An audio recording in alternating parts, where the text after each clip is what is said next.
Our story opens with a high school student named Kang Ji-young, who is known around his neighborhood and school as an exceptionally good kid. The kind of student who helps elderly women cross the street, offers assistance without being asked, and always seems to do the right thing. To many, he's the ideal example of kindness. But behind this polished image is a complex truth. One morning, as Ji-young walks to school through a narrow alleyway he uses regularly, he notices something unusual. In the middle of the path, a group of thuggish students, delinquents from his school, are ganging up on someone. A fellow student is being bullied. At first glance, it looks like the usual harassment, but the situation quickly becomes more sinister. It turns out that their true target isn't the boy they're beating, it's Ji-young himself. The bullies confront him directly. They threaten to destroy something valuable to him unless he pays them money. Though nervous, Ji-young doesn't resist. He gives them what they demand without putting up a fight. From an outsider's perspective, it may seem like Ji-young is just a naturally kind person, even brave. But the truth runs deeper. As we come to learn, Ji-young wasn't always this way. His kindness isn't innate, something he works at every single day. It's an act of discipline, of performance. He tries to be good, almost obsessively, not because it's in his heart, but because of someone, Soo-jin, a beautiful classmate he's admired for years. Upon arriving at class, Ji-young enters with a warm smile and a cheerful greeting. "Good morning," he says brightly to the students. Around him, among them, is a striking girl with long brown hair. She smiles back and says, "Hi Ji-young, good morning." Her name is Soo-jin. This moment of warmth is familiar, part of a daily routine that Ji-young has created to maintain his good image, especially in front of her. Not long after, rumors begin circulating in school. Word spreads that Ji-young had helped Sang-ju, the same student who was being bullied in the alley earlier that morning. While the truth is more complicated, Ji-young doesn't deny the story. People see him as a hero, and for now, he lets that image stand. Later that day, while Ji-young and Soo-jin are on cleaning duty together in class, an unexpected thing happens. A delinquent, one of the same bullies from earlier, comes to the door and calls for Soo-jin. Without hesitation, she tells Ji-young to leave first and that she'll catch up later. Something about the situation feels strange. Suspicious, Ji-young decides not to leave. He hides nearby and listens. What he overhears is shocking. There seems to be something romantic going on between Soo-jin and this delinquent. Ji-young's mind reels. The very person he thought he was becoming good for, the girl who once said she wanted to marry a kind man, now spending time with someone entirely the opposite. Ji-young falls into a daze, unable to believe what he's seen and heard. He walks back to class in silence, his thoughts spiraling. After school ends, Soo-jin catches up with him and invites him to walk home together, as they've done many times before. Ji-young agrees, but inside, his mind is churning with questions, confusion, and betrayal. As they walk, he begins to reflect. He remembers a time in the past, a defining moment. Soo-jin once told him that she dreamed of marrying a good person. That single statement had changed his life. It became his motivation, his reason for trying to be good every single day. His kindness, his good manners, his helpful attitude, all of it stemmed from that moment. But now, faced with the sight of Soo-jin being close to a delinquent, everything starts to unravel. Ji-young begins to question everything. Maybe being bad is what really works. Maybe it's not the good guys who win in the end. The thought makes him deeply uncomfortable, but it also begins to reshape his thinking. In a sudden moment of honesty, Ji-young confesses to Soo-jin something he's never told anyone. "I'm not actually a good person," he says. "I come from a family of gangsters. I'm trying hard to be good, but it's not who I really am." Soo-jin, however, doesn't take this seriously. She laughs it off, assuming Ji-young is only pretending to be from a criminal background to help her with whatever trouble she's in. In her eyes, Ji-young is still that nice, reliable, good-hearted guy. Then, without warning, the delinquent reappears. This time, he boldly invites Soo-jin to go on a date with him. She accepts right in front of Ji-young, without a second glance. Soo-jin walks off with the boy, leaving Ji-young behind, alone and stunned. Ji-young stands still as the world around him moves on. At that moment, something breaks inside him. Anger begins to swell, not just at Soo-jin or the delinquent, but at himself for believing that being good would be enough. As he walks home, his expression changes. This is no longer the boy who greeted everyone with a smile. He looks around at his house, no ordinary home, but the headquarters of a gangster family, and in that moment, he makes a vow. He will no longer try to be a good person. After his painful confrontation with reality, after realizing the person He love no longer matched the ideal. He had spent his life pursuing. Jiyoung made a choice. He would no longer pretend to be good. The walk home that day was unlike any he'd taken before. No longer carrying the clean posture of a role model student, Ji-young walked with clenched fists and silent fury. His thoughts spun in loops, memories of Soo-jin's laughter, the promise she once spoke about marrying a good man, and the fresh image of her smiling beside the very delinquent he had once pitied. As he stepped into the family estate, a large, intimidating residence surrounded by guards and thick stone walls, he was no longer greeted as a student or son. He was greeted as something more. "Young master, welcome home." The guards at the gate, clad in black suits, bowed slightly in deference. Ji-young didn't respond. He didn't even look at them. "Where's my uncle?" he asked coldly. The guards moved aside silently, without wasting time.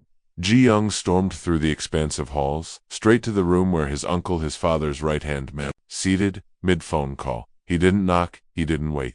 He barged in. "Help me." His voice was low, sharp. "I want to become a bad person." The uncle, a seasoned man, hardened by a life in the underground world, looked up slowly, raising an eyebrow. There was a flicker of something in his eyes, recognition, maybe even pride. For a long time, they had seen Ji-young only as the polite kid, the bright one who was different from his lineage. But in this moment, he resembled someone else entirely. His father, the man who once ruled these halls, a feared and respected gangster, a man whose fists spoke louder than words, a man no one crossed. The uncle closed his phone slowly, stood up, and stepped toward Ji-young. "Are you sure?" he asked quietly. "You've spent 10 years building your life, your reputation as a good person. Are you ready to throw that all away, just like that?" Ji-young didn't blink. His eyes were steady. "There's no reason left to be good anymore," he replied. His voice didn't waver. His thoughts returned again. Soo-jin, the girl he built his entire identity around. Her smile, her belief in kindness, and the cruel image of her holding hands with a thug, brushing off Ji-young like he was nothing. His uncle watched him, then finally nodded. "All right, if that's your choice, then we'll take care of the rest. You won't have to act alone. From this moment on, we'll teach you everything." The days that followed were a blur. Ji-young's uncles, once passive protectors in his life, now became mentors of something far darker. They taught him how to intimidate, how to posture, how to manipulate. They corrected his behavior, his habits even, his way of walking and standing. "Don't greet people first," one uncle said. "A good person gives, a bad person makes others give." Another taught, "Smiles are weaknesses. Silence is control." Each lesson chipped away at the old Ji-young, the smiling, polite student. And every time he hesitated, every time a flicker of doubt crossed his face, he would remember Soo-jin walking away with that delinquent. That was all it took to harden his resolve again. But at night, alone in his bedroom, the transformation was harder to accept. He stared at his walls, lined with certificates, medals, and trophies.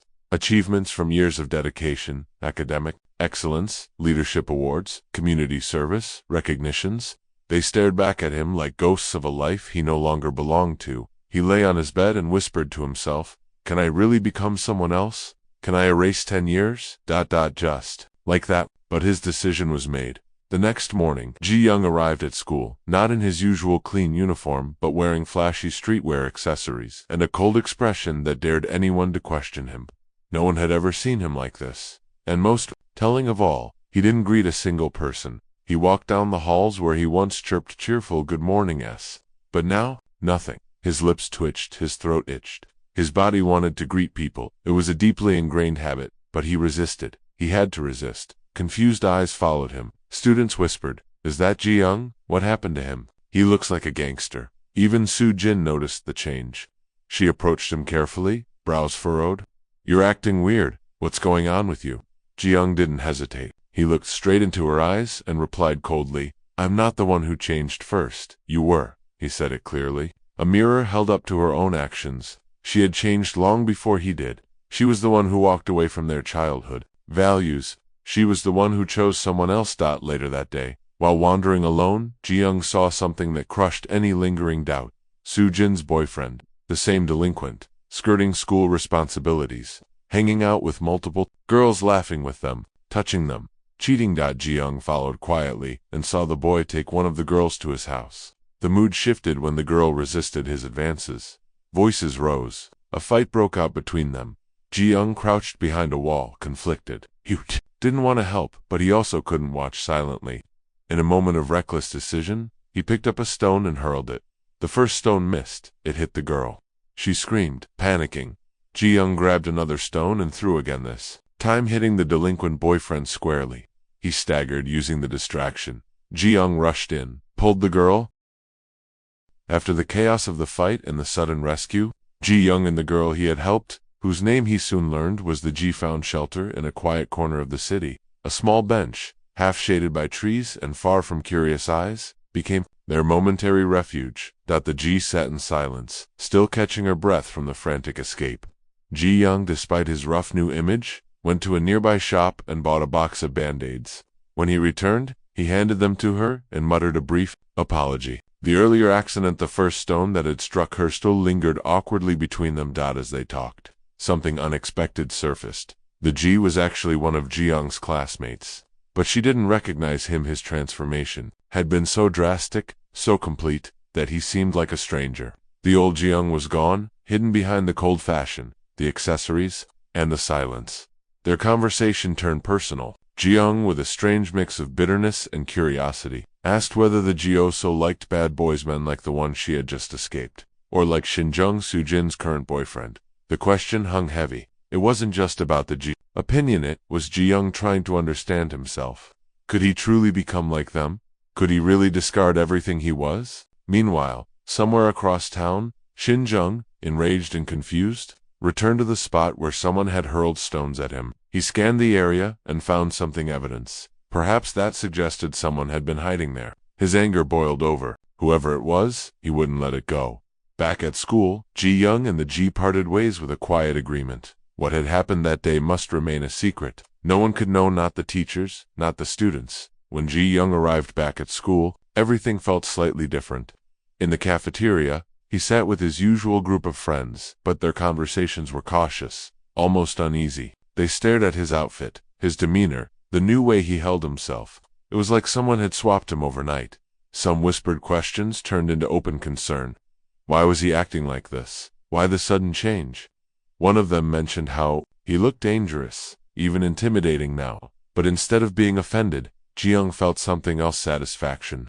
It was working. People were starting to see him not as a harmless student, but as someone not to mess with. Eventually, a teacher summoned him to the faculty room. His clothes alone had drawn attention. The staff wanted answers, but Ji-young didn't explain himself. He let their assumptions grow.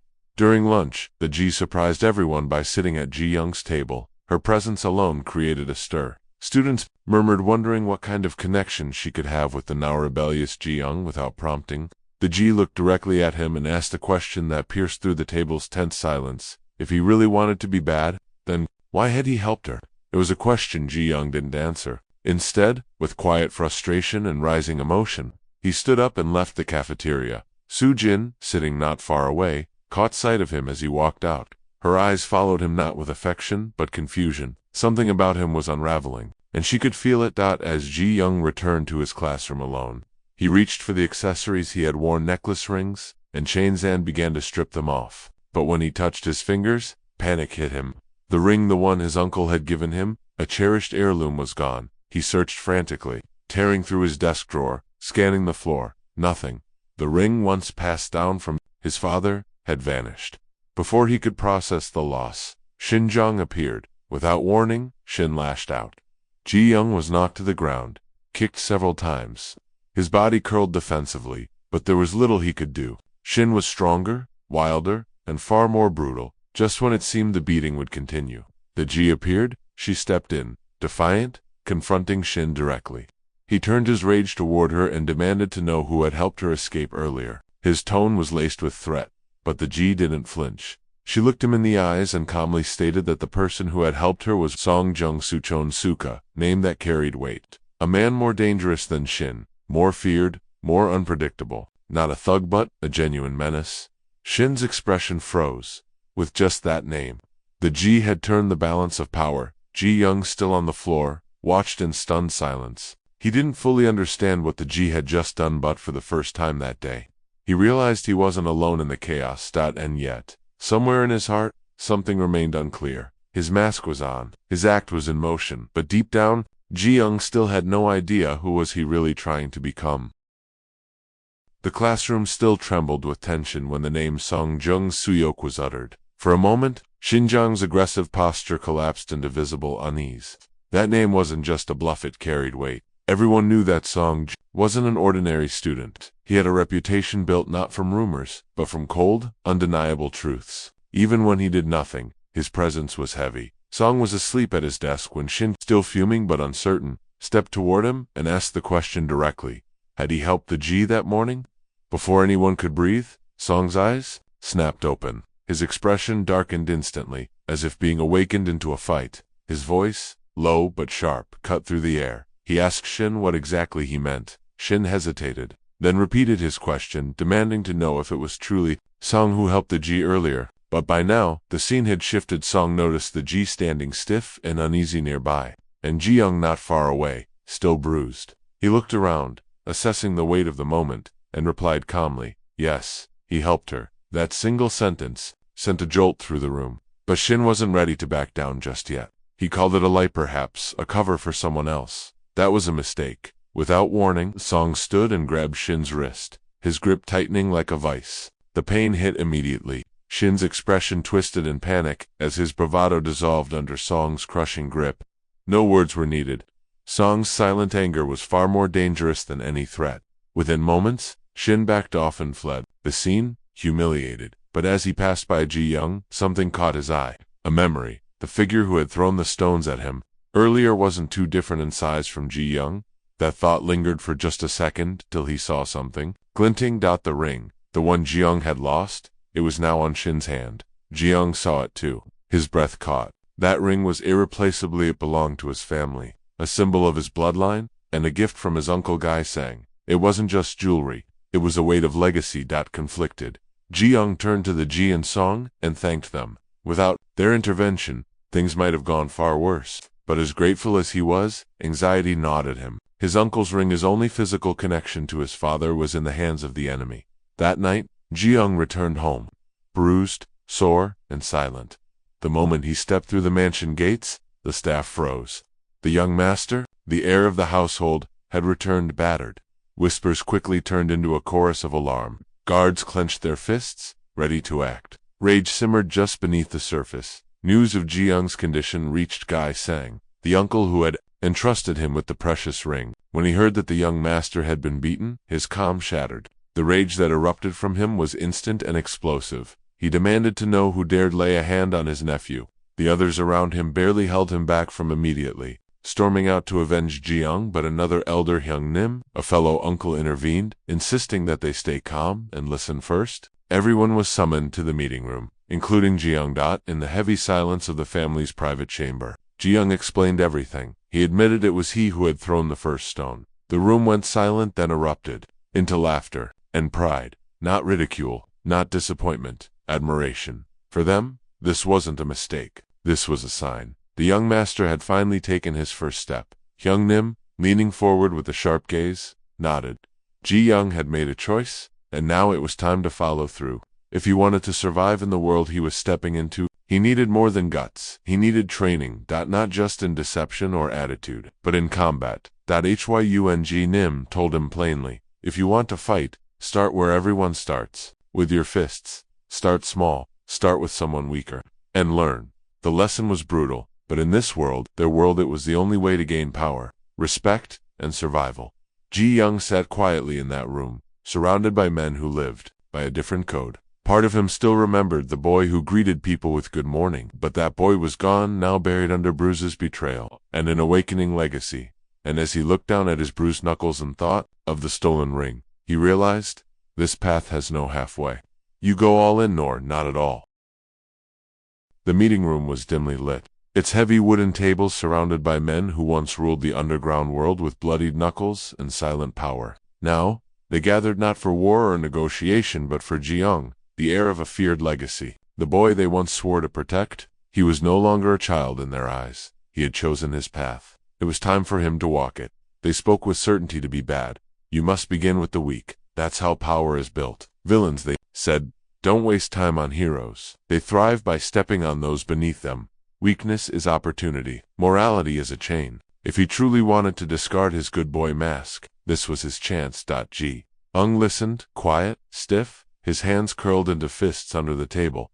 The words made his stomach twist.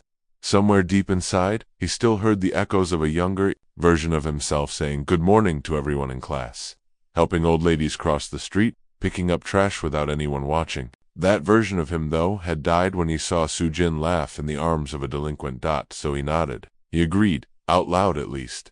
The next morning his steps were slower, his mind was louder. As he prepared for school, Guy sang his more serious uncle, the one who'd given him the ring, called out to him. Ji-young flinched, certain the topic would be the ring he'd lost, the ring that was now in Shin's possession. But instead, his uncle simply asked something unrelated. Ji-young exhaled in quiet relief. His lie still safe. On the street, the wind was sharp. The city felt colder now, more distant. As he walked through the same familiar alleyways, he passed someone he used to always help, a frail elderly woman, stooped over, collecting cardboard boxes. Her back was bent, her cart was stuck on a curb. Ji-young slowed, his heart lurched. But the voice of his uncle's returned like a curse. Never help unless there's something in it for you. He gritted his teeth and walked past. He didn't look back, though every step felt like a betrayal. Soon after, he saw another elderly man, this one struggling with plastic bags filled with recyclables. His fingers trembled as he tried to untangle a mess of bottles. Again, Ji-young turned, his head away, and again, a voice inside screamed at him, help him, just help him. But he didn't single quotes. He kept walking, farther, colder, harder. Each time he refused to help, a small piece of the good Ji-young was chipped away. But rather than feel powerful, he just felt empty. The world around him blurred as guilt piled on his back like invisible chains. He walked blindly, and only at the last second did he notice the incoming truck that screeched to a halt just inches from his body. The near-death moment snapped him out of his spiral. For a second, he breathed in terror. But instead of backing down, something darker ignited inside him. Recklessness, rage, a need to feel something. He crossed the next street even though the light was red, uncaring about honking cars and shouting drivers. A part of him wanted to be scolded, a part of him wanted to be punished, but what he got instead was worse. He saw Sujin, and she was with Shin again. They weren't arguing, they weren't pretending, they were laughing.